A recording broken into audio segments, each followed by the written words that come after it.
Super Mario Galaxy. You know it, I know it. And the one thing everyone remembers about it, more than anything else, is how awesome spinning was. So, I decided I wanted to see exactly how many spins it takes to beat the game. Just to beat it, you know? Collect 60 stars, defeat Bowser, nothing more than that. And so, I did. To count the stars we've used thus far, we'll be using this lovely hand-drawn Power Star graphic. And to count the spins that have been used thus far, we'll be using this disgusting Baby Luma graphic. I set some definitions as to what counts as a spin. In general, this was done by reviewing Mario's animations when he has a power-up or is holding an object, and determining if he was actually spinning or not. Throwing objects, such as Koopa shells or bombs, was deemed to not be a spin, as Mario simply hurls his arms forward. However, throwing fireballs with the Fire Flower, or becoming transparent with the Boo Mushroom, were classed as spins, because after slowing down and reviewing the animations, Mario actually does do a full 360 in these situations.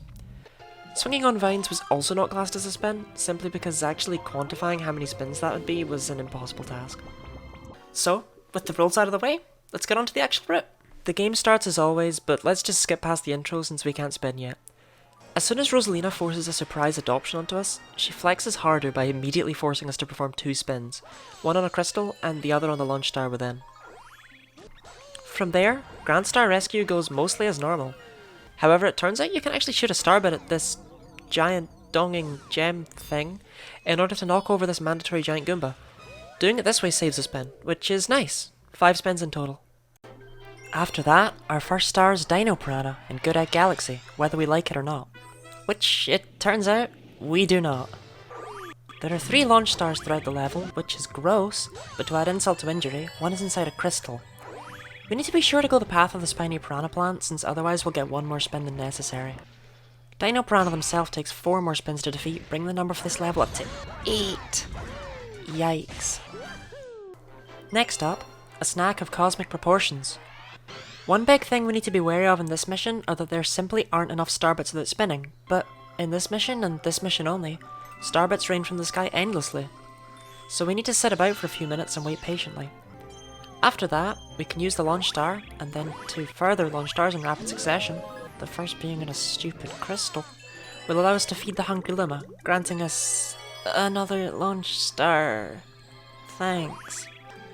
A launch star, a crystal, and another launch star later, we have the star, giving us another 8 spin star. It's not looking great thus far. Thankfully, we now have an actual option for stars, so I can start being pickier about ignoring the really bad ones. In Honey Hive, B Mario Takes Flight is a nice and straightforward level, 3 launch stars, 1 spin each. Now we can take on star 2 of Honey Hive, Trouble on the Tower.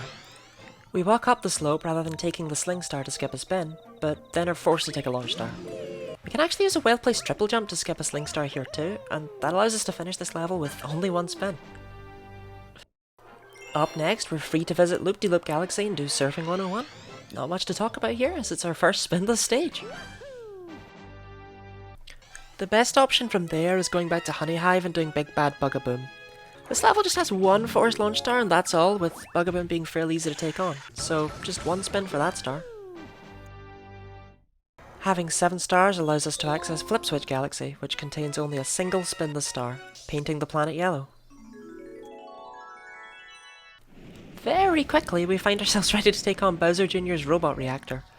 Megaleg's Moon has a launch star right at the start, requiring a spin. However, the actual boss can easily be fought without any spins, giving us our 2nd Grand Star. We're currently now sitting at 9 stars with 27 spins.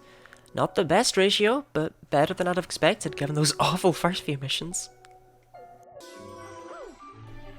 Having unlocked the fountain, we can now head over there.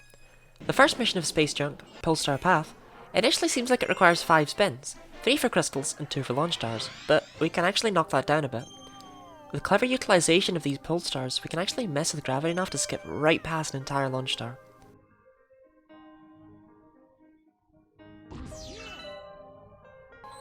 Our next issue is that we need to spin to break these toads out of their crystal prisons in order to summon the star shroom to allow us to actually access the launch star. There are 4 toads, but the crystals are bunched together such that we can do it in only 3 spins. Still, that's a lot of spins, so let's look for a solution. It turns out that we can just leave these toads imprisoned. If we do a perfect triple jump around this corner, and let go of the control stick before Mario lands to begin the final jump, then he launches really high into the air. It can be hard to pull off, but when done just right, it allows us to jump straight into the launch star without freeing a single toad, meaning we can beat the level with a grand total of 1 measly spin. By now we have enough star bits to access our first Hungry Luma galaxy, Sweet Sweet. Rocky Road itself is trivial and spinless, but the galaxy itself takes a spin just to enter. 11 stars means we can go to Rolling Green Galaxy, and focusing on the star balls it does, it's a completely spin-free zone. Without anything better to really do, we'll check out Battle Rock Galaxy next. Battle Rock Barrage has a launch star early on, and then has this stupid screw thing that we can't surpass without spinning it into the ground. Thankfully that's all for this level, but still, 2 spins. Next we'll head back into Battle Rock for a secret star, Battle Rock's Garbage Dump. 1 launch star on the first planet leads us to a Hungry Luma, who creates another for us. Thankfully, throwing the bombs doesn't count as spinning, so we get another spin twice get 1 star deal. By this point, prankster comets have begun to appear, so we'll quickly head all the way back to Honeyhive Galaxy to do the Honeyhive Cosmic Mario race, since it's a nice free spinless star, giving us enough for our next Grand Star. This time, it's the Koopa King himself guarding it, in the fiery stronghold of his star reactor. Shockingly, the level itself is entirely connected, being laid out more like an Outer Space Super Mario 64 level than an actual galaxy level, and containing no launch stars. Absolutely fine by me, another spinless stage to add to... Oh, wait, we have to fight Bowser still. Oh no. In order to be defeated, Bowser needs to be flipped over, by spinning, and then hurt, by spinning. 3 times. And in his final phase, he takes 3 spins instead of just 2. So overall, this fight, and this star, takes a total of 7 spins. Ugh. At least it's a grand star? Checking back in with where we're at, we have 16 stars and 40 total spins, so an average of 2.5 spins per star. Honestly, not bad. Let's hope we can keep this up. Starting off the kitchen with Beach Bowl's Sunken Treasure, our first major water level, we don't go in the water. The goal is to go in the water to gather star chips for a launch star, but what if we didn't do that? What if we could skip this spin entirely? By jumping up perfectly onto this tree, ground pounding this leaf, and as it's shaking, beginning a triple jump across the treetop, perfectly aligning with this ledge. Sometimes you'll make it, sometimes you won't.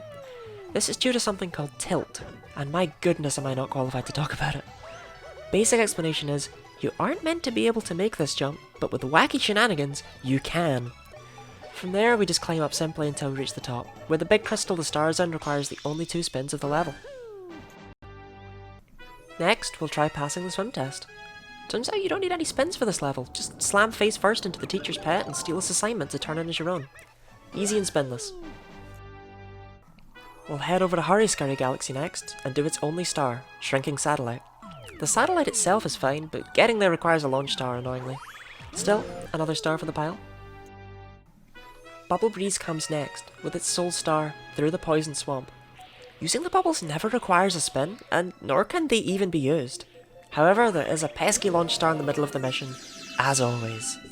Another star, another spin. Now, here we're going to be doing something weird.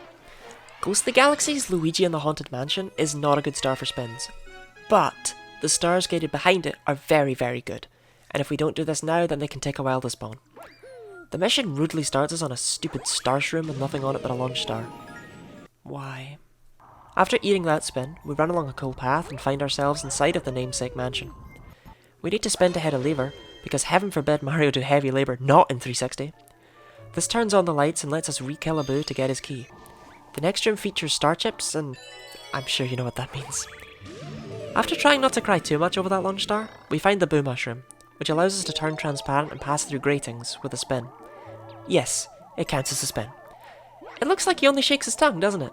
Well, no. If you slow down the footage enough, you can see that Mario does indeed do a full 360. What is it with this guy? We have to do this twice in order to save Luigi, giving us a total of 5 spins for that star. We're on such a good streak.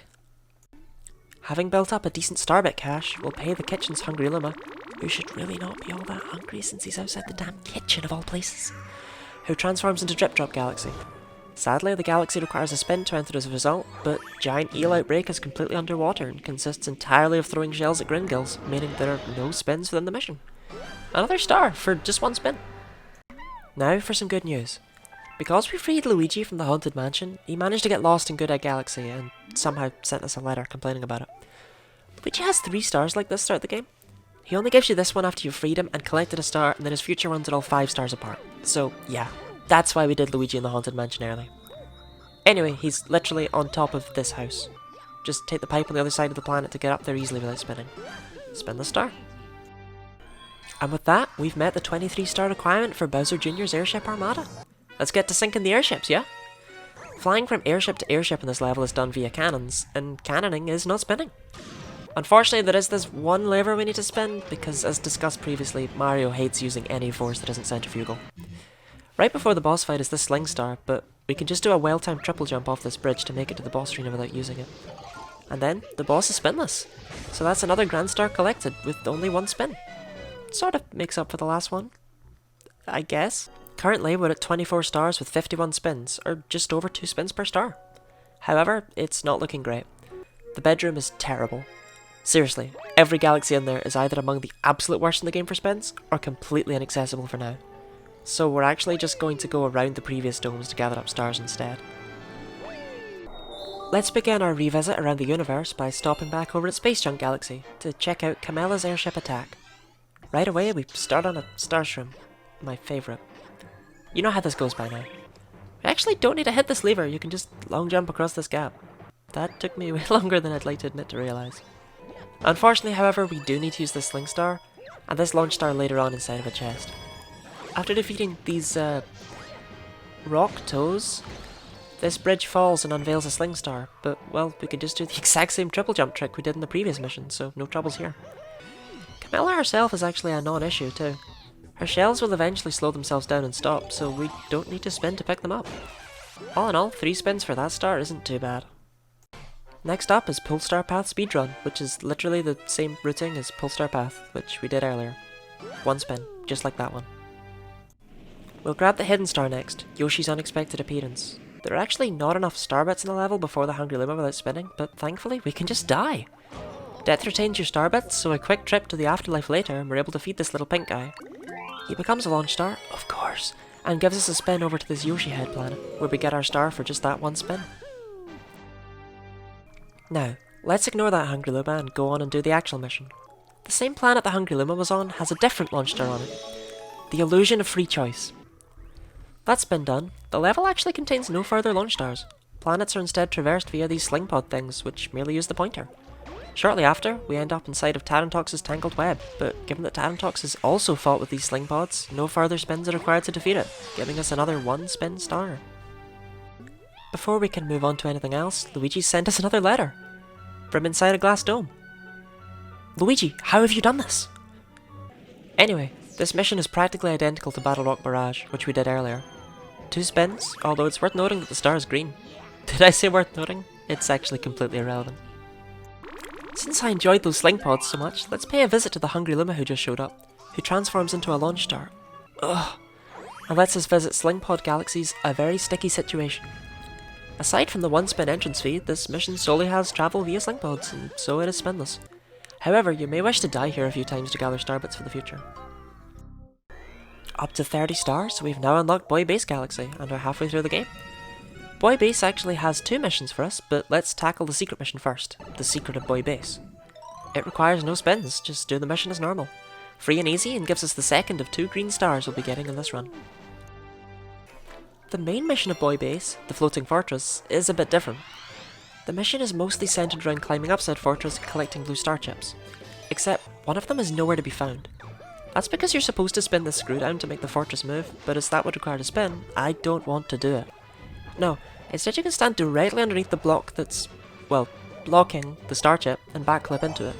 This allows Mario to clip in enough to grab the star chip and lets us continue on our way. Heck, it even only creates pull stars, meaning we're on the final planet with no spins. What could go wrong from here? Oh, okay. Gotta make me spin a screw to unlock the star? No, okay, that's fine. Whatever. 1 spin. that sadness out of the way, we're kind of out of good stars to go after, so let's just go back to Ghostly Galaxy for a very spooky sprint. In order to even access said sprint, we first need to use a launch star to leave this godforsaken starsh room, and then we need to use another launch star in front of the mansion. Every time a launch star makes that whoop noise, I die a little bit more inside. The hardest part of the sprint itself is resisting the urge to use the sling star. It's smooth sailing, giving us a star for 2 spins. You know things have been going well lately when that sounds disappointing. Well, no sense in putting it off. We managed to scrounge up 33 stars without even entering the bedroom. Time to head straight to Bowser's dark matter plant and deal with the darkness on the horizon. Most of this level is fine as it's simply connected rather than requiring any kind of launch star to get from planet to planet. The final area, however, can be an issue. You're supposed to break the crystals to free these Lumas, who then make stairs for some reason. The first one is trivial to triple jump past, but the second is much harder, requiring a somewhat awkward jump due to the placement of this Luma crystal. However, it's still doable. Bowser is still the absolute worst guy who's ever existed, however. It takes a ridiculous 7 spins in order to defeat. The good news is that this is the last mandatory Grand Star of the game. However, due to having to skip so much of the bedroom, we're not going to be lucky enough to not need to get the next one. Looking into where we're at thus far, we've collected 34 stars with a total of 70 spins. That's practically 2 spins per star. Nice. And we finally have a new set of galaxies to visit too, over in the engine room. Sorry, did I say something about an engine room? Luigi managed to get stuck on a tree, I'm afraid. He was still able to send us some post via B-mail though, so we know exactly where he is. Thankfully, you do not need to spin to knock him down, so he gifts us his 3rd contribution to the cause, a star with 0 spins. Priceless. Okay, now it's time for the engine room. Entering into Goldleaf Galaxy's first mission, Star Bunny's on the hunt, it looks, pretty familiar. Using this bee mushroom, grabbing all 5 star chips on this planet is easy without any spins. However, despite the star chips being blue, we are rewarded with a disgusting launch star, forcing us to use a spin. False advertising. Catching the bunny on this planet is completely fine, and so we have 1 more star to add to the pile. Entering mission 2, we're actually gonna do the secret star, the bell on the big tree. We just need to get up the slope without spinning, which we can do in this, completely normal way. Just make sure to only hold back while in the air and to keep the control stick in a forward position when landing.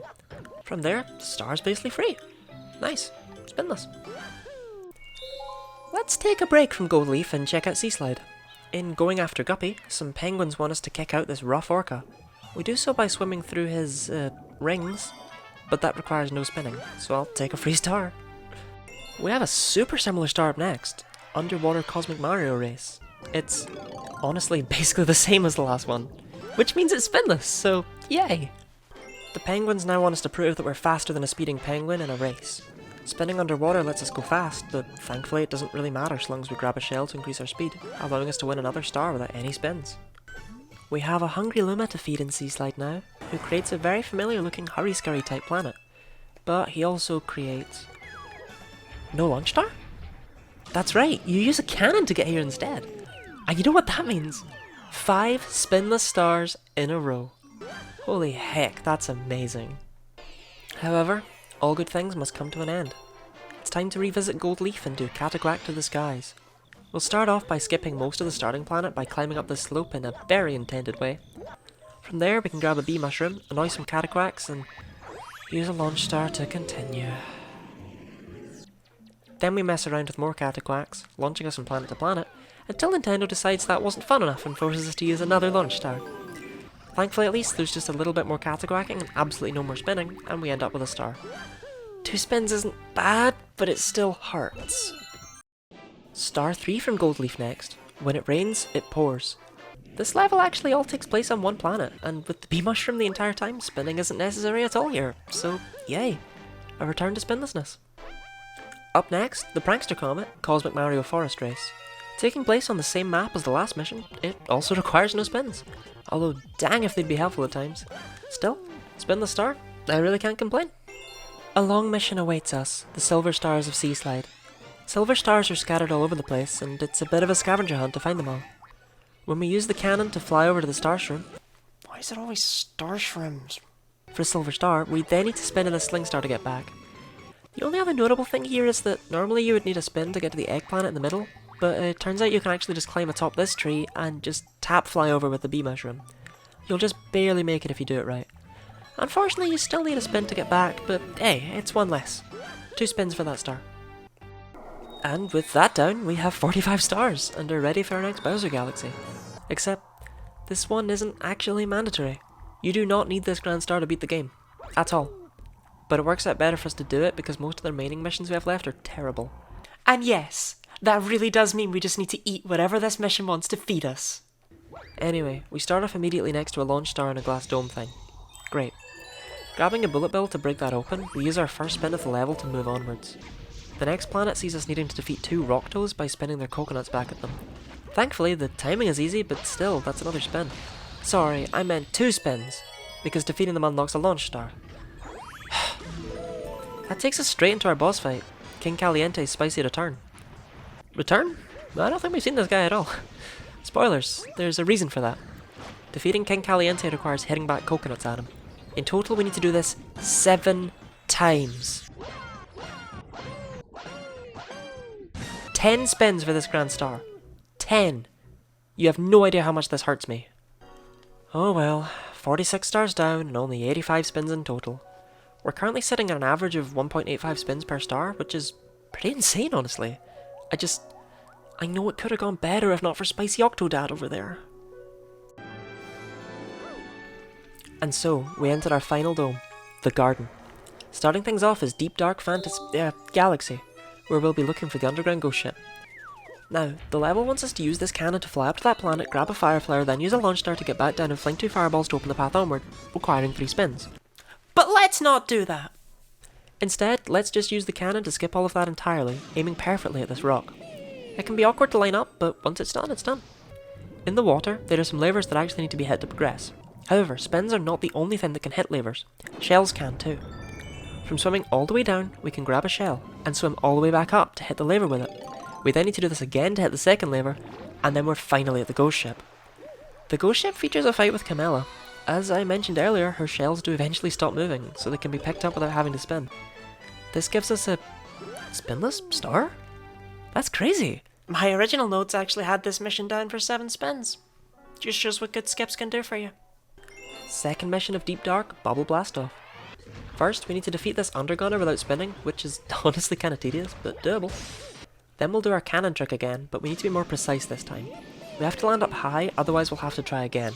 And it's very important to get this right, because the intended path here would require 5 spins. But after we land in the right spot, we can use a weird bubble flood head thing to send us off to this melon planet. Spanking the melon 3 times gives us a star, and... spinless again? Really? Huh. Didn't expect that from one of the last galaxies in the game. Looks like Guppy's made a reappearance in the underground lake here. For literally no reason, Mario is gonna drive him out. This is just easy and free, same gameplay as last time we saw Guppy, and so completely spinless. Nice. Now it's time for punishment. Ghost Ship Daredevil Run is hard, but because it's just Camilla, we already know it's spinless.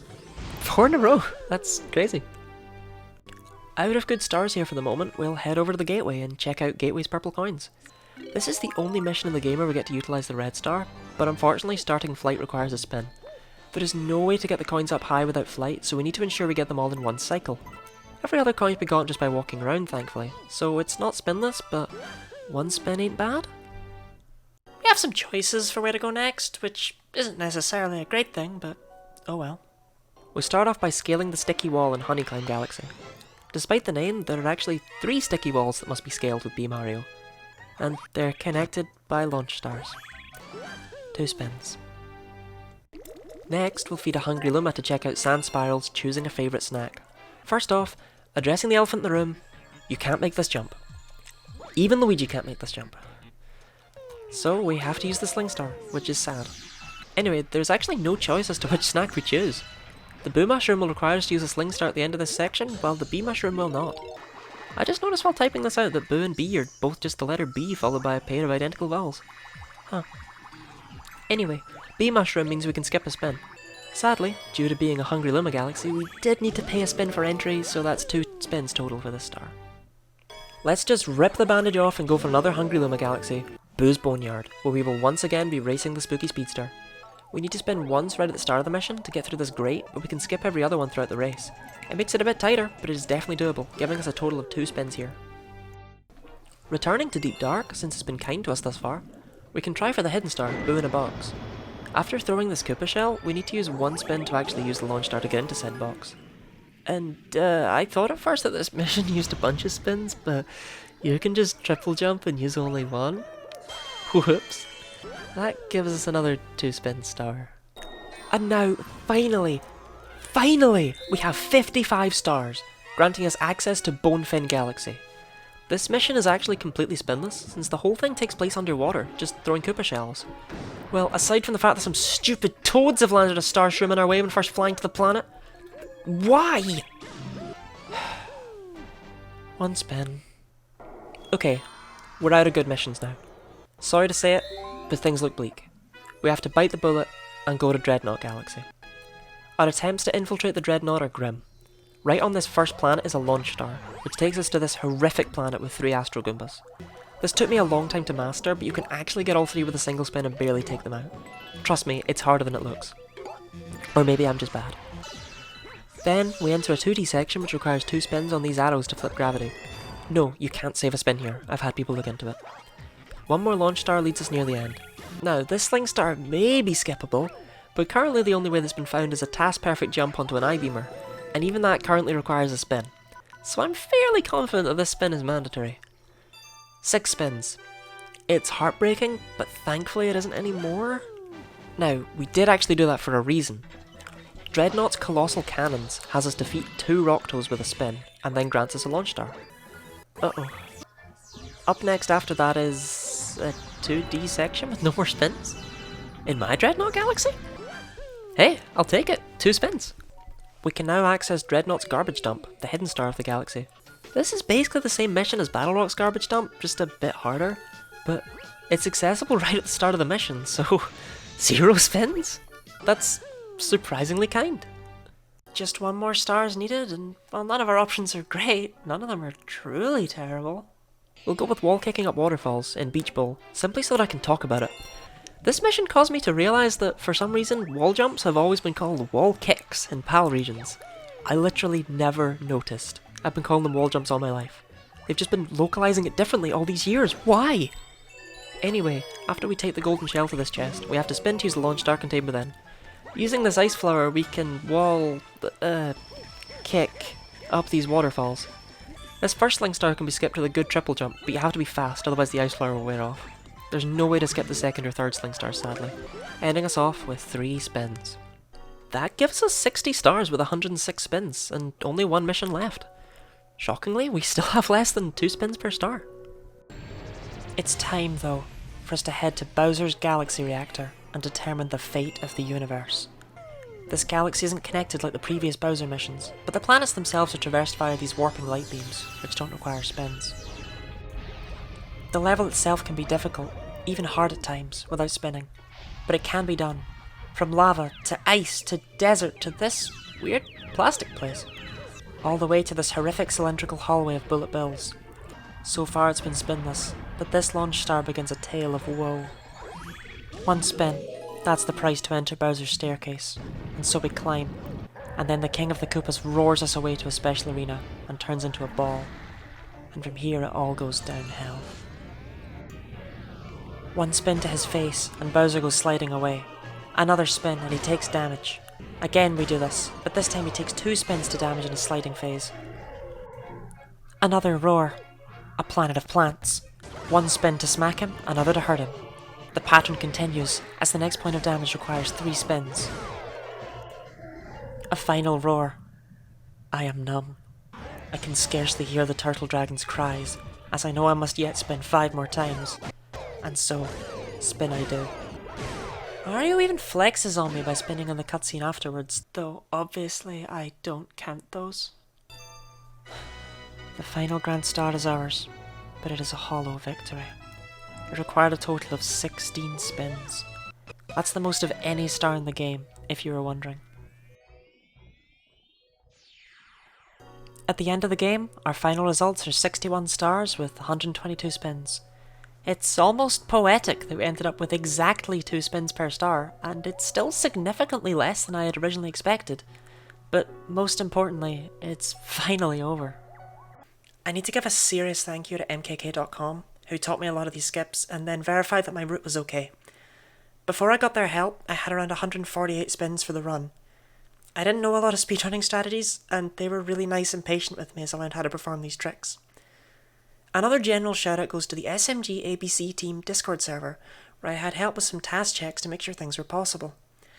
Relevant links to MKK and the SMG ABC team Discord server will be in the description, alongside a spreadsheet outlining every non-purple coin star in the game and the various routes you can take to meet that magical number of 122 spins. Aside from that though, I'm just happy to have finally gotten this video out. I've been sitting on this idea and most of the footage for over half a year now. I just haven't ever had a good time to get around to it. I'm hoping to create more stuff like this in the future, so if you liked what you saw, please do consider subscribing. Thank you very much for watching, and I'll see you next time.